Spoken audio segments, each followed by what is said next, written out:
If you had more money than sense, what would you spend your vast fortunes on? A fleet of supercars? A flotilla of yachts? Lil Wayne's teeth? Well, have you ever considered that with all that money, you could build yourself a set of islands? Well, Dubai certainly had that idea. Hello, welcome to Brain Spill, the laziest show on the internet. My name is Tank, and today we're talking about a mega project which has certainly defined a country. The world's biggest set of artificial islands, named the Palm Islands. This project is so vast in its creation, and the remarkable fact that it has managed to stand the test of time shows that Dubai clearly has some deep pockets to fund something like this. Today I will be going through the history of who decided this would be a good spend of money, how much it cost, and well, what even is it for? We have to go back to the 1960s, where Dubai was really just a fishing town and not the massive economic powerhouse it's known as today. However, due to its proximity to Iran, it made Dubai an ideal trade port, and over time, it established itself as a central trading point in the Persian Gulf. However, there was one discovery made which has completely changed the direction of Dubai forever. One discovery which has vastly changed their fortunes. And yes, I know it sounds like I've brushed over hundreds of years of history for Dubai, but quite frankly, it was this discovery which changed everything. And I'm going to give you a moment to guess what that is. If you guessed oil, then yes, you're correct, the grand prize is a clap. I mean, of course it was oil. Like, yes, they discovered oil and got filthy rich from it. Yes, the discovery of oil off the coast of Dubai in its territorial waters in 1966 was the discovery of a lifetime. The amount of oil they found led to the start of the infrastructure projects and the boom in its development and construction around the country, creating many job opportunities and started bringing in an influx of foreign workers and investors. Just to give you an idea how quickly this country developed after discovering oil, this is Dubai in the 1960s, and this is Dubai now. The difference is quite astonishing, really. On the 2nd of December 1971, Dubai and other neighbouring states, including that of Abu Dhabi, enacted the Union and formed the UAE, or the United Arab Emirates. Going from strength to strength, the country soon became a well-known gateway for foreign visitors and investors to come into the area, so it was the perfect jumping-off point for them to grow. This made them very, very successful over the years, and off the back of that, incredibly bloody rich.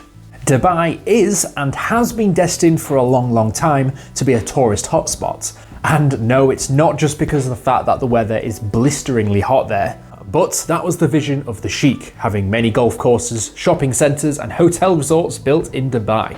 However, something becomes abundantly clear when you start looking at a map of Dubai. You realise that, in the grand scheme of things, it's not actually that big of a country, and it does make you wonder where on earth they're going to fit all these golf courses and hotels. With the many new high-rises and the cutting-edge architecture in some of these buildings, it does really make you wonder how far they can actually go and how high they can build a city. Well, at the moment, it's pretty high, but you can only go so high feasibly. There's only so much room you can have until you need to start considering expanding yourself out a bit. So, you're a developing economy but are doing very well so far and have quite a lot of money to play around with. But you realise that, maybe you might need a bit more space. So, what better way to solve that problem than just make yourself more space, build yourself more islands, and, well, keep the rapid economic expansion booming. The idea was to build the island which would house shopping centres, restaurants, hotels, resorts, and even homes, effectively creating a small city off the coast of the country. Built from concrete but to be coated with sand and gravel to make it appear natural and fit in with the neighbouring Dubai coastline like it was always intended to be there.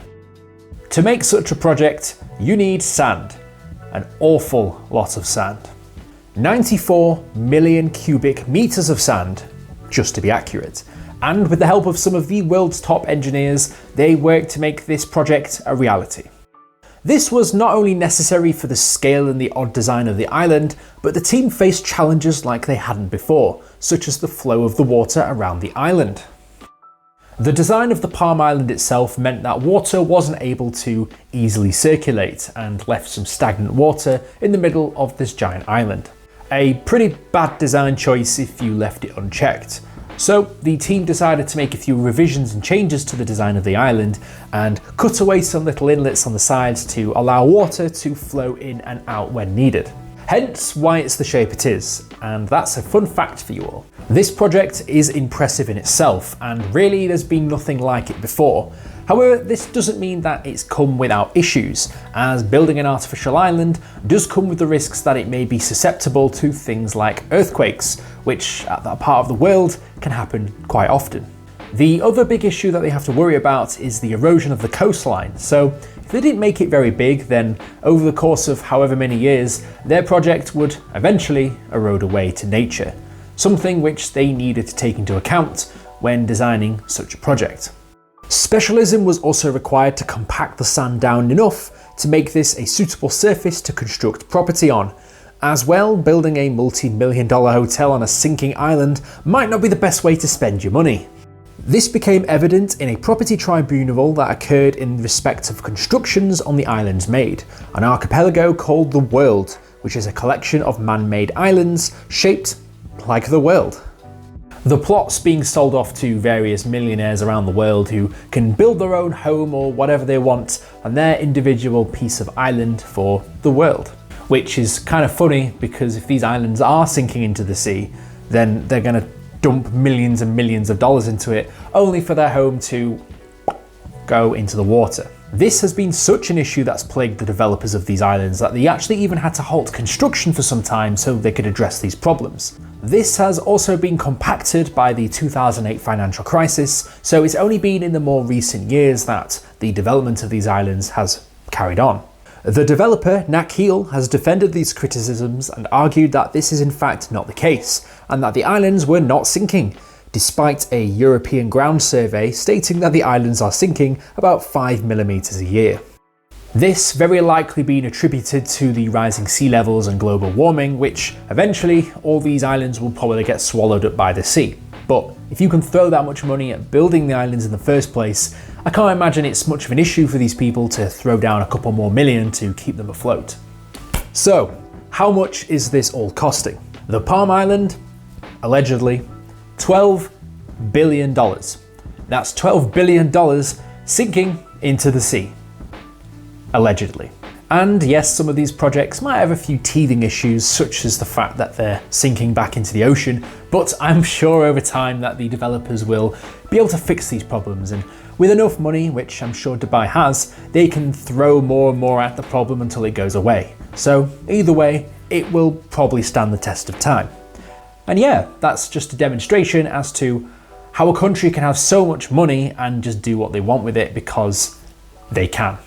If you liked the video, be sure to like and subscribe. If you want to be notified as soon as I upload my next video, be sure to hit the bell button. And if you've got any ideas for what topics you'd like me to discuss next, let me know down in the comments below. As always, sources used in the video will be in the description.